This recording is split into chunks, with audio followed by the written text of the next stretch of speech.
What's up, everybody? It's me again, Insane Gorilla, and welcome back to my channel. And this is What If Deku Was a Gundam Pilot, Part 1. But before we get this show, or little video, on the road, let me just quickly apologise. I did upload this first one a few days ago, but I had to turn everything off before it finished downloading, or uploading to the YouTube, and I lost all the data. So I had to recreate it and try and try and adjust it a bit. So I do apologise. Hope you guys can understand that I fucked up pretty badly. And yeah, you can most probably type in kick me in the ass because I screwed up very badly. Do apologise. But hey, enough about me being sorry for myself. You guys didn't come onto my channel just to hear me feel sorry for myself anyway. Let's get this little show on the road and start off this What If. So where we first start off is at a memorial service commemorating the fallen for the 1 year war with Zion. This is before Zion's Principality of Zion were offed. As the memorial service goes on, it commemorates all of the pilots. As the news reporter then cuts off, saying, for all the people of the fallen, for the first contact war, for the 1 year war, we salute, and to all the families that were ripped apart because of it, we are terribly, terribly sorry for your loss. This is what the reporter sort of reads off of a piece of paper that she was given. As, well, the memorial continues going off until she gets transitioned to the weather forecast. As, well, a few days later, people still go to the memorial services to still pay their respects. But eventually, over the few years, people stop going to them. Then local gangs sort of walk through the memorial service to find the names of people and sort of vandalize them. There's certain ones, as all the graves get vandalized, torn up. Seems like some people have dug through the graves as well to see if there's anything valuable there. They stumble upon two that were, had medals of honor,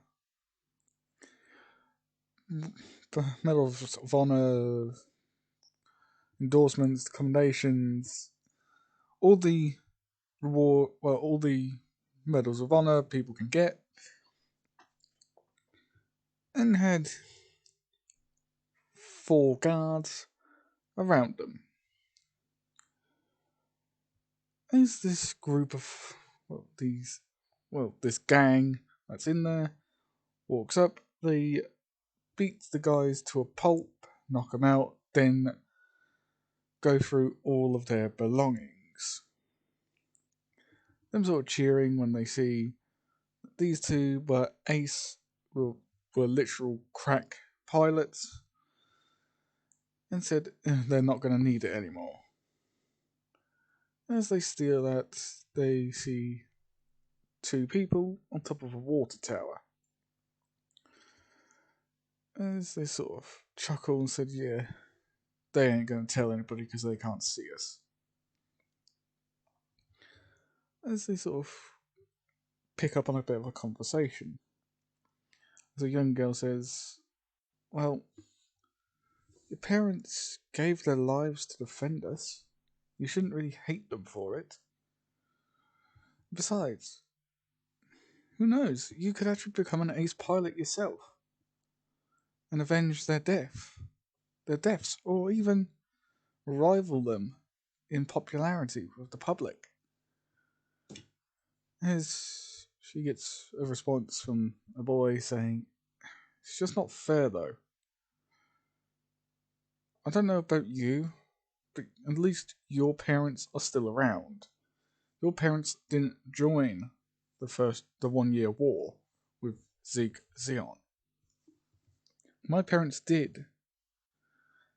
You know the one thing that my father said that him and my mother were gonna do when they got back? That all three of us were going to go on a camping trip to Earth. Go to Earth for a camping trip. It just ain't fair. As the girl next to him just says, well, me and my family are going camping. You could always come with us. No offense, Yuki, but I'm not interested anymore. As he gets up and walks away. And she turns to him saying, come on. You gotta try it sometime. You can't always keep on living in the past. What would your parents say? Cloud. He's gone.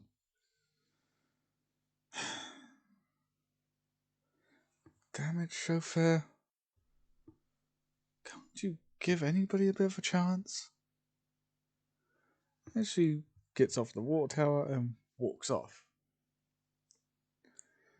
As she talks to herself, saying, I just want you to be happy, not constantly bragging over how your mum and dad are disappointments because they ended up dying. Okay, sorry guys, I hope you can kind of understand. My computer sort of crashed on me mid-sentence. Anyway, as I was saying, from Yuki's point of view, your parents wouldn't want you to constantly dishonor their name by thinking that they abandoned you. By all accounts, they didn't. What they were doing was fighting to secure your future. As Yuki keeps on walking away, the gang walks up behind her and says, hey girl, give us all your money now. As she sort of screeches as they tackle her to the floor as they pickpocket her. As they hear a guy say, hey, hands off my sister. As they look over to him and see who he is, as they say, oh shit, run. Anyway, passing over a few years, as we now see a boy with yellow hair walking through the streets of where he lives, with a group of people following him behind. As one of them perks up saying, come on, Izuku, chauffeur, you know you shouldn't retaliate like this. It's not right. What will the orphanage say? Will the father at the orphanage say that you're reacting like this? I know. He'll call me reckless and stupid. But come on. This is the 5th time this week. This gang does not know anything but being a nuisance. So it's time I taught them a lesson. Look, Izuku, violence isn't always the answer. I know. But this is beyond a joke, so now I'm doing it. So are you in or out? We'll join you as they go to this gang's location, and they all, well, beat up the gangs and leave. Izuki just says, right, scatter and head back to the orphanage. I'm going to take my own route back. As they say, right, and good luck getting back. As they all, well, scatter and leave. Izuki then quickly walks away in a brisk jog as some guy walks in front of him as he sort of clips his side as he says, "Sorry, sir," as he just says, "Watch where you're going, boy. This ain't a place for accidents like that. Now, why the hell are you running? Tell me the truth, boy, and I'll be able to. I will know if you're telling me a lie, boy. So tell me the truth. Is it something to do with that gang you just beaten up? How did you? Quite easy. It's my job to know things. So, was that gang stealing stuff from your orphanage? There's no point in hiding it. Yes, they were. They were stealing food, water. They were stealing everything from transports. They were coming to our orphanage to keep the orphanage afloat. We can't hire anybody to protect that sort of stuff. Especially around here. This place is nothing but gang activity. So you think going and acting as a gang member or acting as any other gang will sort out any of the problems? Think on your head, boy. I'm sorry, sir, but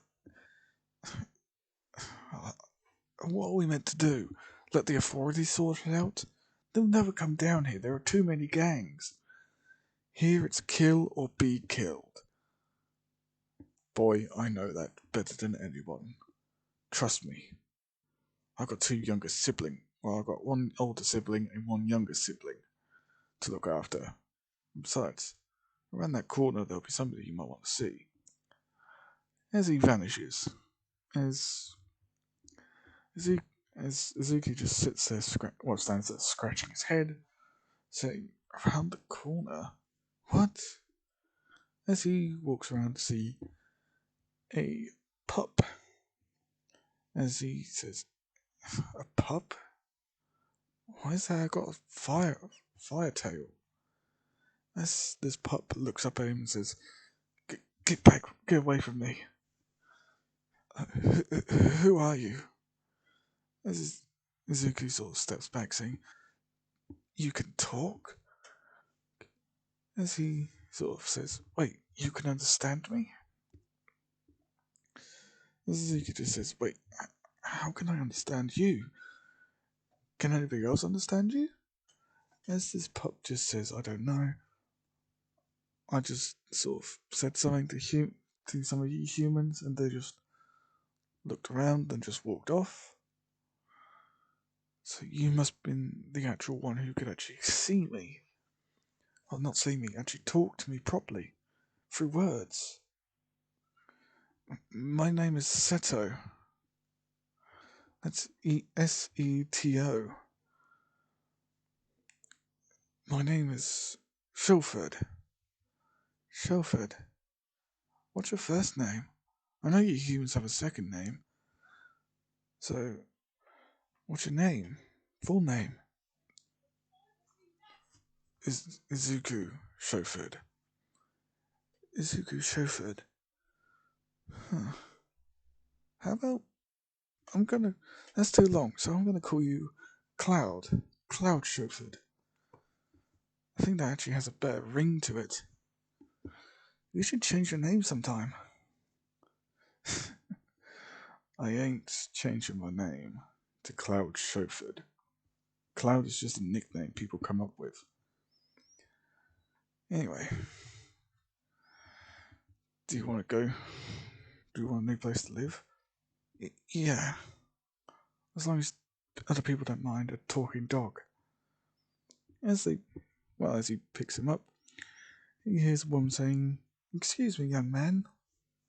As he turns round, holding Seto, as this woman stands there saying, "Did you by any chance see a guy with long black hair, red headband, and a red oval coat on?" As he nods, saying, "Yeah. By the way, I did see him. He just vanished into thin air, though. That's his ability, I'm afraid. He has the ability to appear and disappear with a drop of the hat. He was meant to turn up for our sister's birthday today, and he hasn't yet turned up. So, did you see him holding anything?" As Azuki just shakes his head, saying no. But he did look rather angry at what I did earlier today. "Oh? And what did you do?" "Me and a group of people beat up a local gang for stealing our food and water supplies earlier this week." "Oh, you poor thing. Do you live in an orphanage or something?" "Unfortunately, miss, I do." "Well, the police should really be the ones sorting this out. It doesn't matter if there's tons of gangs in the area. The police need to sort it." "The police won't sort it. The gangs around here, you'll have to have an armed escort to even try and secure one area. The gangs always seem to work together when the police are around."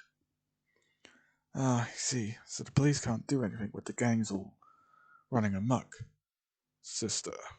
As this guy turns up again, saying, "You know you shouldn't be here.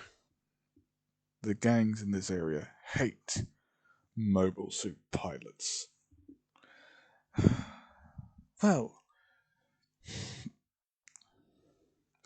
Well, Vincent, I came looking for you.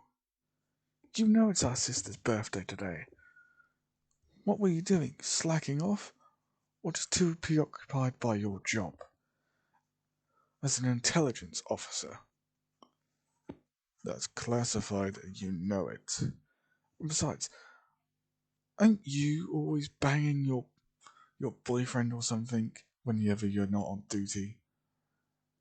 He ain't my boyfriend, he's my boss. And plus, he's got 2 kids. And both of them do not want him to be in the military anymore. After their mother died from being in the not first, 1 year war with Zexion. So quit it. What about the boy? You've ever thought of his feelings about the First Contact War? He goes to the graves every day to see his parents' graves. Do you see him saying anything bad about it? Which I know he does. I've been following him for the last few days because I found him intriguing." "Seriously, Vincent? I'm sorry about my brother. It's his job, I'm afraid." "Hey, boy, listen when I say this." "Hmm? What do you mean, Mr. Vincent?" "My name's Vincent Lockhart. That's Ashley Lockhart. You may know our sister. But I'm saying this perfectly clear, boy. Our jobs are completely confidential, so we shouldn't really have been talking about this to you. Or your little pet there. His name is Seto. Yeah, whatever. I don't care enough to care about names. I know your name. Izuku chauffeured. Your parents were Inku chauffeured and Hasashi chauffeured. Crack ace pilots. Top class. Zero types. If anybody else had a quirk like that, there'll be 10 tons of other casualties. You're lucky that nobody else does. But you. I believe you do. So, I have one thing to say to you, boy. Join the military. We could use more soldiers with your abilities to pilot mobile suits. And as he gets cut off by Ashley, she says, Enough! Look at him. He's not even old enough. He's 13 for crying out loud. I'm actually 14 in 2 weeks. Okay, 14 in 2 weeks. He's not old enough. Recruitment day. Recruits are not allowed to join when they're young. They have to be 18 to join the military. War's coming again, sis.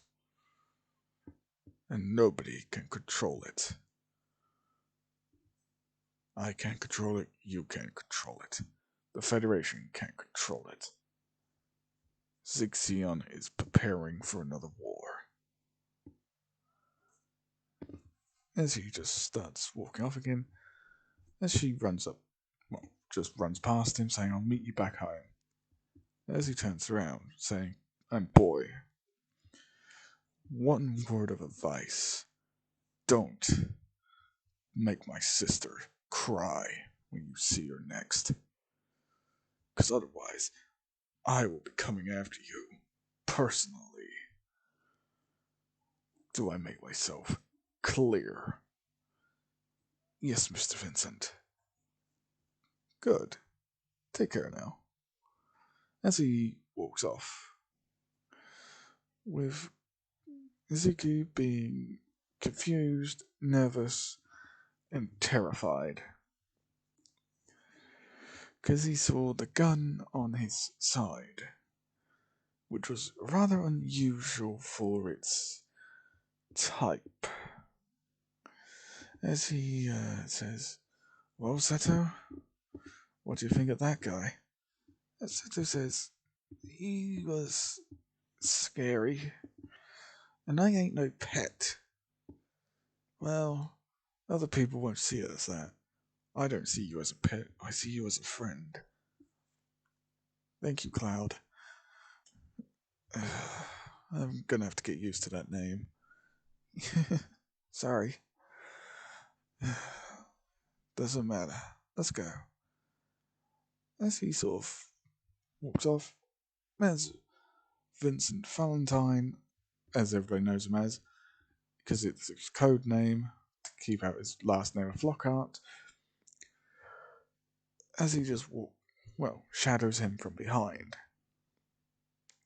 As he noticed a group of people wearing masks walking up behind him. Some actually bring out knives, a knife, and one brings out a gun. As he jumps down and drags them off into the shadows, with Izuku being none the wiser. Anyway, guys, that's where I'm leaving it off.